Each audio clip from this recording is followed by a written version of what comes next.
This is the Cleveland Indians' division to lose and they know it. Cleveland have won the American League Central 3 years running, and a rotation featuring Corey Kluber, Trevor Bauer, Carlos Carrasco, Mike Clevinger and Shane Bieber is more than enough to do it again. Not to mention, the Indians have 2 MVP candidates in Jose Ramirez and Francisco Lindor.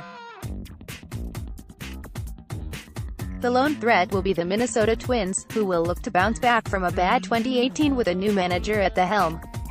For an extended look at how things can shake out, here is your 2019 preview for the All-Central.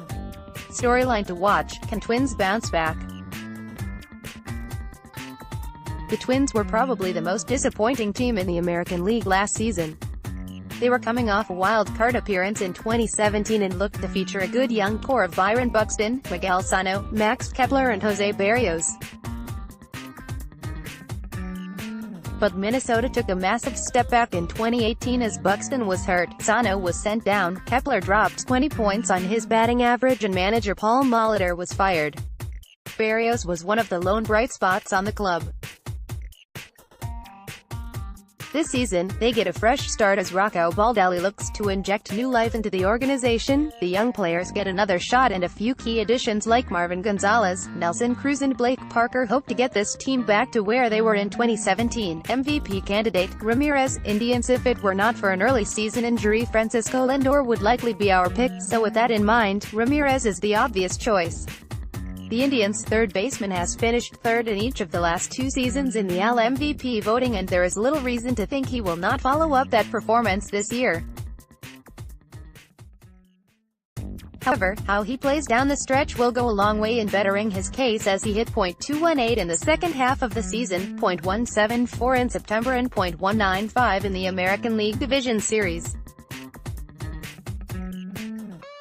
Cy Young candidate, Bauer. Indians. All of this depends on health, but Bauer was Cleveland's most dominating pitcher in an absolutely stifling rotation in 2018. He posted career bests in ERA .221, batting average against .208, K, 9, 11.3, whip 1.09, strikeouts 221, FIP 2.44, and ERA 198. The only number teammate Kluber bested Bauer amongst those was whip 0.99. Bauer may be brash and off-putting to some, but he has possibly the nastiest assortment of pitches in all of MLB and is learning how to use them.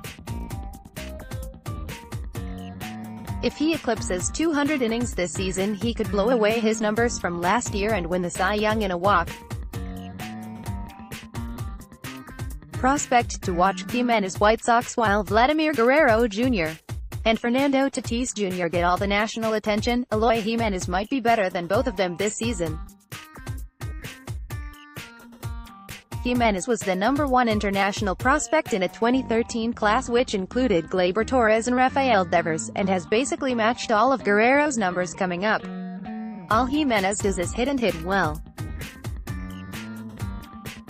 He batted .355 at AAA Charlotte last season in the International League and could potentially lead the Chicago White Sox in almost every offensive category this year, though Jose Abreu will give him a run for his money. Division prediction: is this even a question? Indians possibly the easiest pick of any division in MLB. The Indians are going to win this division and will likely do it by 10 games. While the Indians copped a lot of flack last season for not playing as well as they should, they still won the division by 13 games while their bullpen struggled. However, if the Twins are better and push the Indians a bit, it could light a fire under them. When Minnesota made the playoffs in 2017, the Indians won 102 games. Cleveland have a better rotation than they did that season, and the bullpen could be shored up, though that remains to be seen. The Indians will win this division by at least 5 games.